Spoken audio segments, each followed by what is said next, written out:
Halo, apa kabar? Saatnya Anda menyimak berita Palembang bersama saya, Tia Anissa.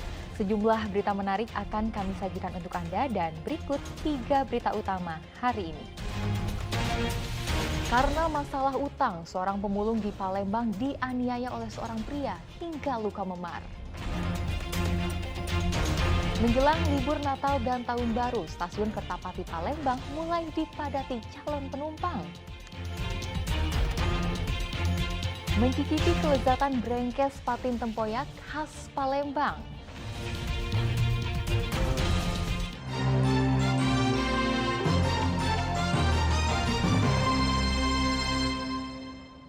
Kita ke informasi pertama. Menjelang perayaan Natal dan Tahun Baru 2023, petugas gabungan menggelar razia cipta kondisi di Kota Palembang. Razia kali ini, petugas menyita ratusan botol minuman keras dan menangkap 11 warga yang tidak memiliki identitas. Mereka yang terjaring akan menjalani sidang justisi di kantor Satpol PP Provinsi Sumatera Selatan. Tim gabungan yang terdiri dari Satpol PP Provinsi Sumatera Selatan, Satpol PP Kota Palembang, Satpol PP Kabupaten Banyuasin, serta TNI Polri menggelar razia cipta kondisi pada Kamis dini hari. Petugas melakukan penyisiran di sejumlah kafe dan restoran di wilayah Kota Palembang, mulai dari kawasan Jalan POM 9, Jalan R. Sukamto hingga ke kawasan Jalan Kolonel Atmo. Dalam razia kali ini, petugas menyita ratusan minuman keras berbagai merek yang memiliki kadar alkohol lebih dari 5%. Terbukti kita dapati di beberapa titik, satu di Simpang TPRI, kemudian ada di Pahlawan. Ya, di situ kita dapati ya cukup banyak dan jumlahnya yang kita amankan pada malam hari ini 235 botol dari berbagai merek minuman ya, yang di luar daripada persentase yang sudah ditentukan, baik golongan A, B, dan C. Selain minuman keras, warga yang tidak memiliki identitas turut diperiksa petugas. Hasilnya, 11 orang ditangkap petugas, mereka terdiri dari 9 orang perempuan dan 2 orang laki-laki. Ya, 11 orang yang tidak memiliki KTP dan izin domisili, terdiri dari 9 perempuan dan 2 orang laki-laki.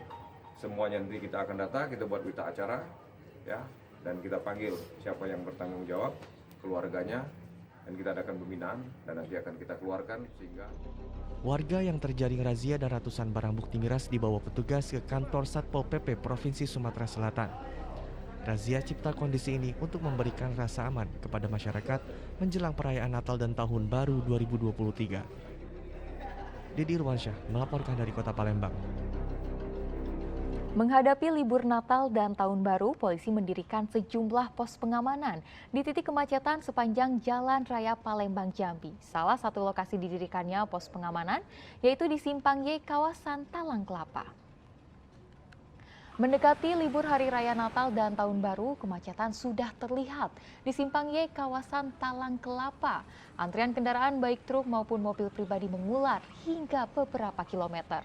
Untuk memberikan rasa aman dan nyaman, polisi mendirikan pos pengamanan di 4 titik lokasi yang rawan kemacetan. Anggota polisi yang disiagakan nantinya tidak hanya mengatur lalu lintas, tetapi juga berfungsi melayani masyarakat. Di wilayah Talang Kelapa itu ada 4 titik kemacetan yang kami antisipasi. Yang pertama, tempat kita berdiri ini namanya Simpang Y. Jadi di pertemuan arus dari arah Jambi ke Palembang maupun sebaliknya. Kemudian di titik yang kedua ada SPBU. Di situ apabila proses antrian isi BBM itu kadang-kadang sampai memakan bahu jalan sehingga mengakibatkan kemacetan. Kemudian titik yang berikut ada di Air Batu.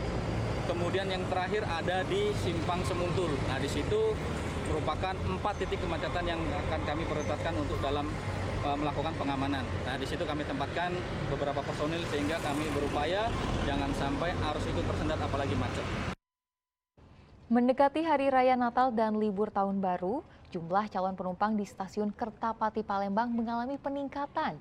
PT Kereta Api Indonesia atau KAI melakukan sejumlah persiapan untuk mengantisipasi lonjakan tersebut. Kamis pagi, beberapa loket di stasiun Kertapati, Kota Palembang dipenuhi oleh antrean calon penumpang. Peningkatan jumlah calon penumpang ini terjadi saat memasuki masa libur sekolah menjelang perayaan Natal dan libur Tahun Baru.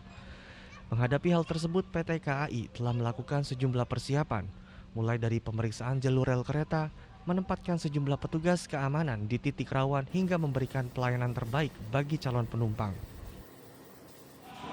Kesiapan PT Kereta Api kami menyiapkan beberapa item.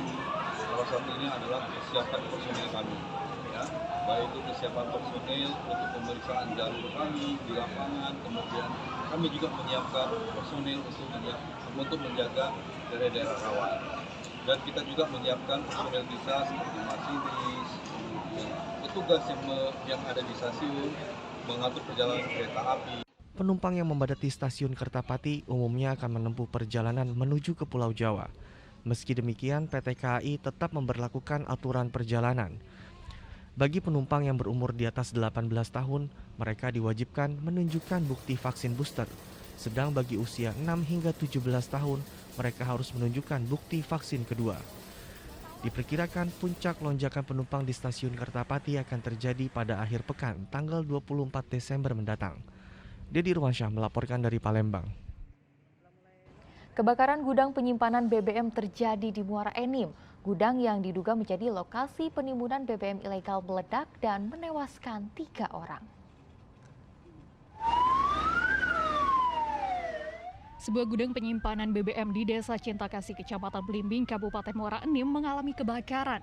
Peristiwa yang terjadi sekitar pukul 8 pagi pada Senin kemarin. Kebakaran berawal ketika korban, Ari, memindahkan pertalite ilegal dari dalam tangki yang telah dimodifikasi di atas mobil pickup ke tempat penampungan.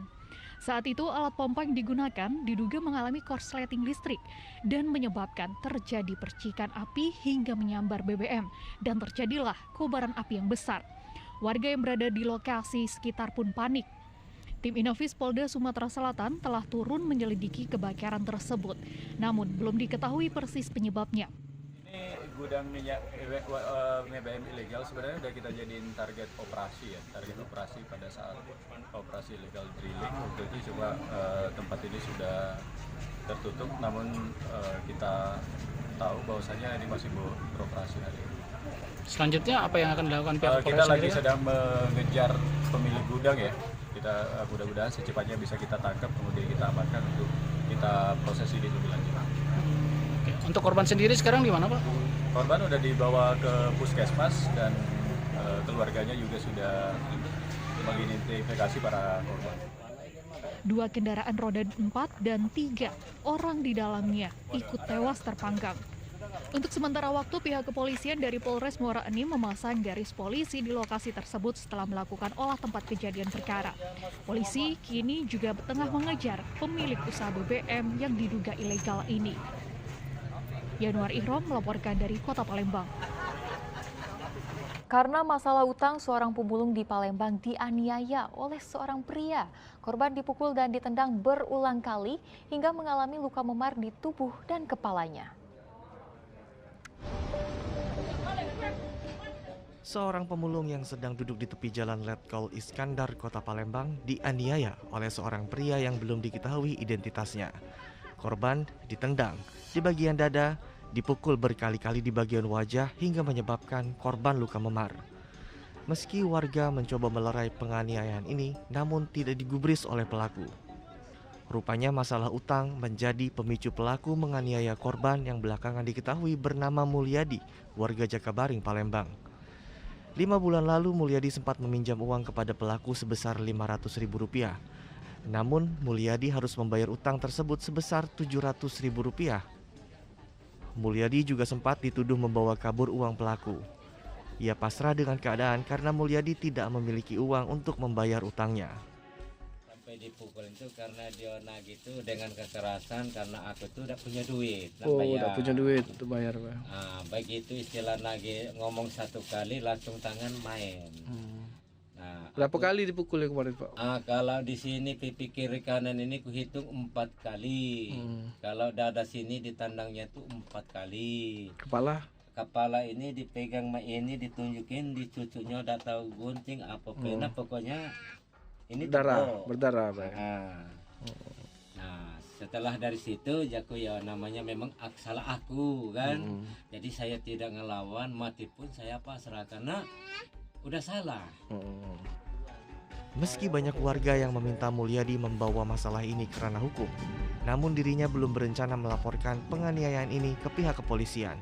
Ia pun berharap saat ini bisa mengumpulkan uang untuk melunasi utangnya. Dedi Ruansyah melaporkan dari Kota Palembang.